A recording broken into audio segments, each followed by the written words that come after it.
See that big old black hole lapping up that accretion disk at the center of our galaxy?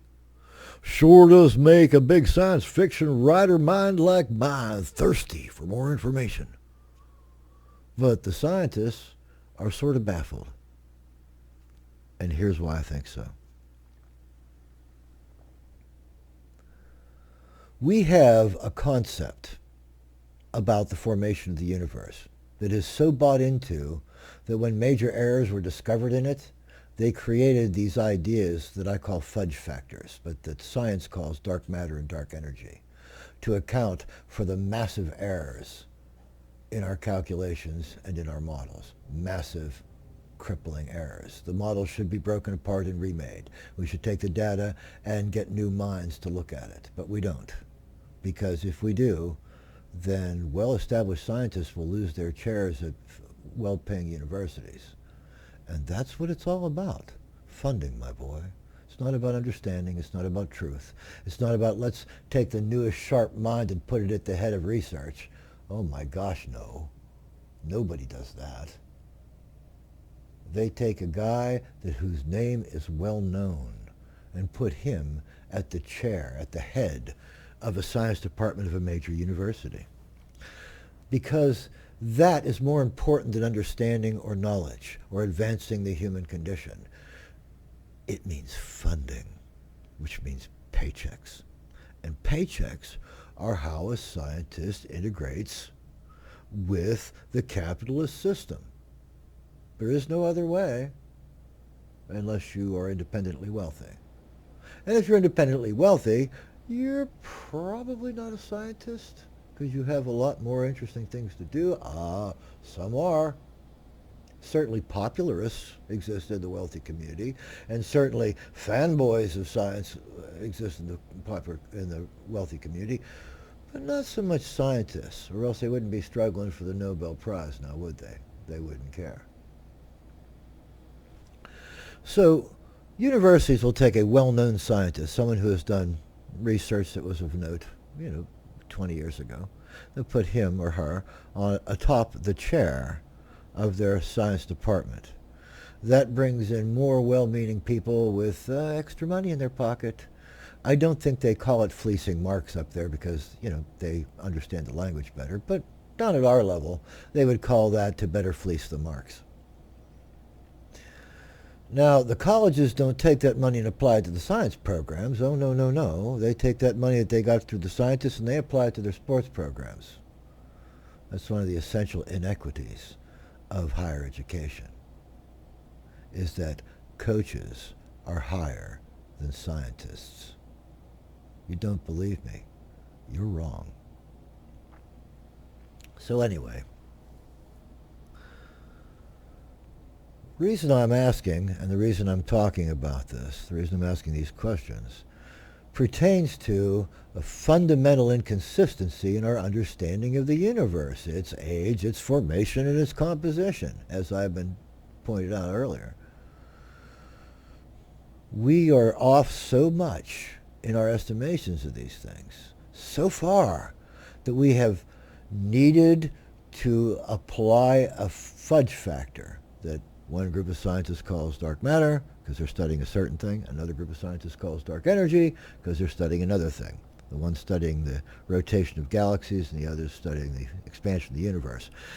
And their sciences do not communicate with one another. They don't really understand each other. Just like paleontology and geophysics don't understand each other. So our ideas about the age of fossils are also wrong. Wait. I'm not a creationist, nor am I an evolutionist. You're all fanboys of one or the other doctrine or school, and you will brook no opposition. That's being a fanboy. That's not being a rational, logical intellect. When I see people like that in science, I will admire it as a doctrine. Until then, it's just another bunch of blustery blowhards with math who are trying to explain the same things that religious people are without math. Religious people use tradition, mythological tradition, to explain the universe. And Scientists use scientific tradition, which is really mathematical tradition because there was no science. There was only math.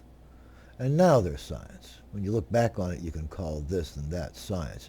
It was all about math. Somebody went like, that's wrong, that's wrong, that's wrong. Some OCB mind said, that's wrong, that's wrong. I started writing little numbers down, writing little numbers down, writing little numbers down. And when I say OCB, I mean to the extent that they would not preserve their own lives if they were threatened because they were in the middle of their calculations. I think I'm making a joke. There is a classical story, perhaps apocryphal, but the event was real, about the greatest engineer of all times. That means the greatest mathematician of all times for you people, the greatest practical mathematician of all time. Archimedes. Archimedes was a fabulous designer and engineer. You see the things that he did 1,000 years before, 1,500 years or more before Da Vinci, 2,000 years before Da Vinci. And you would not be worshiping Da Vinci as a great engineer, because Archimedes had the real mastery of engineering. The things they talk about that he did are legendary and semi-legendary, not merely historical. So here's what happened to Archimedes. He was another OCB mathematics fanboy, right? And he was in the midst of his calculations. He was sitting in his yard, and he had a sandbox out there, and he was writing with a stick in the sandbox, because that's how you did it in those days. Paper was expensive, ink was expensive. So why not do your calculations in sand and wipe it off, just like a chalkboard today? And Athens, I think, was being invaded by the Romans. This happens. You know, the Romans were very bloodthirsty people. And they invaded everybody, and they took over everybody, and they raped everybody until they were broke, and then they fell apart and let their rich people do whatever they wanted after that. And the rich people hired barbarians and just kept living the same way, and we have what's called the Western way, which is everyone has a price for the $1 million man. So anyway, Archimedes was sitting in his yard minding his own business, and the Romans were raping the city, minding their business. And a couple of soldiers came upon Archimedes, who was the greatest mathematician of his time, and everybody knew his name. He was like the Jay-Z of today. He wasn't like second rate like Kanye. So anyway, they says, hey, line up against the wall, and we want all your stuff, we're your women, you know, wear my money square.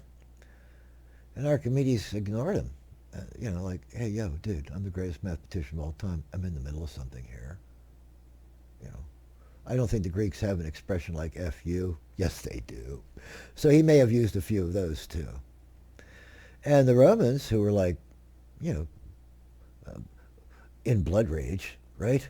Engorged with the desire to rape and pillage, they went like, well, the Roman version of F you too, old man. We'll show you how this goes. And they killed him on the spot. The greatest mathematician, perhaps, the greatest practical mathematician, perhaps, of all time. Working with inferior tools, developing his own math as he went along. Oh, yeah. Oh, yeah. Oh, yeah. Wait, and he didn't have other great minds to build on, like Newton, who was just a research-stealing jerk. You know, I think Tom Lair's Novichesky, his song called Novichesky, go listen to that on YouTube. You'll love it. But Archimedes was the real deal, and a couple of Roman soldiers just killed him right on the spot that day because they were doing their business, and he was doing his business. The two did not tweet. The two did not match. And this is the same thing with cosmogonous and galactic cosmogonous, universal cosmogonous and galactic cosmogonous. The galactic cosmogonists are studying dark matter because galaxies don't rotate the way that their calculations and their models had told them they should. And so rather than the models being wrong, they created a fudge factor. That's called dark matter. And the folks that tell you how old the universe is and how things came to look the way they look realize that they were totally wrong too, but instead of admitting their errors, you know, instead of saying, well, you know, our innate conceptions are off. Because the luminous matter, remember I mentioned luminous matter at the beginning of this talk? It's like all the stuff we can see, the glowing nebulae and the stars pretty much is all luminous matter. Well, only makes up about 5% of the universe. And we were saying, I was taught in school, that it was 95% of the universe and that they knew everything that they were talking about.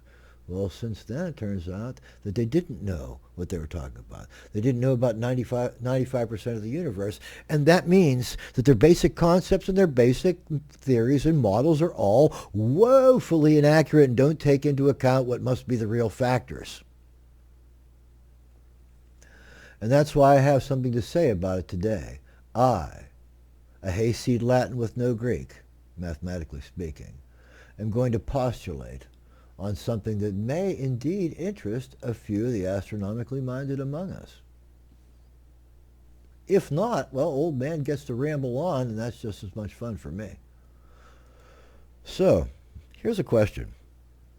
If our models about prodigies like the giant supermassive 100 million sun mass galactic center black holes like we have at the center of our galaxy, Sagittarius A, I think is the name of ours. If our models about these things are even close to the mark, well, have they integrated the obvious implication that galactic center black holes must also be absorbing dark matter along with the luminous matter that we see and that we attribute to them, that we see in the accretion disks? Dark matter interacts with so-called luminous matter through gravity, right? If that obvious factor, the incredible amounts of dark matter being absorbed, has not, at the critical centers of gravity for the galaxy, mind you, and dark matter interacts through gravity, right? So it should be clustered around the center of our galaxy. All right. Then our ideas, our models of growth, interaction, and future of the galaxies, the stars in them, the prodigal things like black holes and cosmic ray emitters, are off by whole orders of magnitude. So my belief is that the standard model of physics is not capable of uncovering any fundamental understanding. It is merely a particularly persistent layer of the scientific or physical onion. Do any of the modern models make allowances for the incredible amount of dark matter a black hole that size must be accreting all the time? That their theories about the growth rate must be woefully inaccurate unless they are including dark matter, which is the major component of every galaxy? Or at least the fudge factor accounting for the major inaccuracy in our models and calculations. And if that's the case, the dark matter should be clustering where concepts should think dark matter would cluster at the centers of galaxies, which are the collective center of all the mass of the galaxies. Isn't that where we should be looking for confirmation of our ideas about what dark matter really is? If it is an object, what it's composed of, if it's a new fundamental particle, which one it must be. In any case, it means that our theories about these things are so far off that they should be scrapped and new ones should come up.